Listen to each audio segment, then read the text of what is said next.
بسم اللہ الرحمن الرحیم۔ السلام علیکم۔ کویت اردو نیوز کے ساتھ میں ہوں محمد عمر۔ آج کی اس ویڈیو میں کویت سے آج کی تازہ ترین نیوز اپڈیٹ شامل کرتے ہیں۔ خبر ہے کہ کویت نے ہندوستان کی سیاسی جماعت بی جے پی کے ایک سیاستدان کی نبی صلی اللہ علیہ وسلم کی شان میں توہین کے بعد بھارتی سفیر کو طلب کیا ہے۔ نبی صلی اللہ علیہ وسلم کی توہین کرنے والے سیاستدان کے خلاف سرکاری شکایات میں کویت کی وزارت خارجہ نے اتوار کو کویت میں ہندوستانی سفیر کو طلب کیا ہے۔ کویت کے وزارت کی جانب سے ایک سرکاری شکایتی خط ہندوستانی سفیر کو اس کے گستاخانہ عمل کے حوالے سے دیا گیا، جس نے تمام مسلم دنیا کو شدید ناراض کیا ہے۔ وزارت نے کارکن مجرم پر بی جے پی سے معطلی عائد کرنے پر بھارتی حکمران جماعت کی تعریف کی ہے۔ وزارت نے مطالبہ کیا ہے کہ مجرم اپنے انتہائی اور گھٹیا الفاظ کے لیے عوامی طور پر معافی مانگے، جو تمام اعتدال پسندی کے خلاف ہے۔ اس گستاخانہ عمل کی وجہ سے پورے کویت میں اور تمام مسلمان ممالک میں لوگ شدید غصے میں ہیں۔ اس طرح مذہب کو کسی طور پر نشانہ نہیں بنانا چاہیے۔ اگر یہ ایسا کریں گے تو مسلمان ممالک شدید رد عمل ظاہر کریں گے، جس کے جواب میں ہندوستانی سفارتخانے کے ترجمان کے مطابق ہندوستان اپنی قدیم تہذیبی وراثت اور تنوع میں اتحاد کی ثقافتی روایت کی بنیاد پر تمام مذاہب کا احترام کرتا ہے۔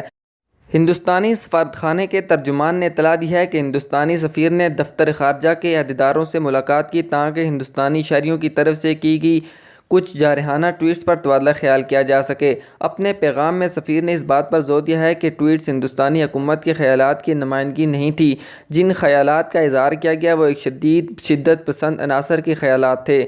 توہین آمیز ریمارکس کرنے والوں کو پہلے ہی سخت سزا دی جا چکی ہے۔ سفارتخانے کے ترجمان کا کہنا ہے کہ متعلقہ حلقوں نے ایک بیان بھی جاری کیا ہے جس میں کہا گیا ہے کہ وہ مذہبی شخصیات کی توہین اور کسی مذہب یا فرقے کی توہین کی مذمت کرتے ہیں۔ اگلی خبر کی جانب بڑھتے ہیں کہ وزارت داخلہ نے مختلف قومیتوں کے تارکین وطن کو کویت میں فرغانیہ کے علاقے میں جسم فروشی کے الزام میں گرفتار کر لیا ہے۔ انہیں قانونی طریقہ کار کے لیے مجاز احکام کے حوالے بھیجا گیا ہے۔ فرغانیہ کے علاقے میں 20 غیر ملکیوں کو جسم فروشی کے الزام میں گرفتار کیا گیا۔ کویت میں پولیس ان کے خلاف قانونی کارروائی کر رہی ہے۔ اگلی خبر کویت میں سگریٹ نوشی کے حوالے سے شامل کرتے ہیں کہ سگریٹ نوشی سے چھٹکارا حاصل کرنے والوں کے لیے ایک اچھی خبر ہے۔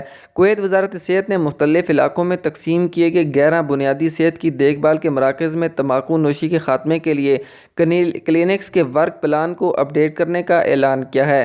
تفصیلات کے مطابق تمباکو نوشی کے عالمی دن کی تقریبات کے موقع پر central department of primary health care کے ڈائریکٹر ڈاکٹر دینا الزہیب نے کہا ہے کہ تمباکو نوشی کو کنٹرول کرنے کے لیے clinics central department of primary health care اور نیشنل پروگرام کے تعاون سے مدد فراہم کریں گے۔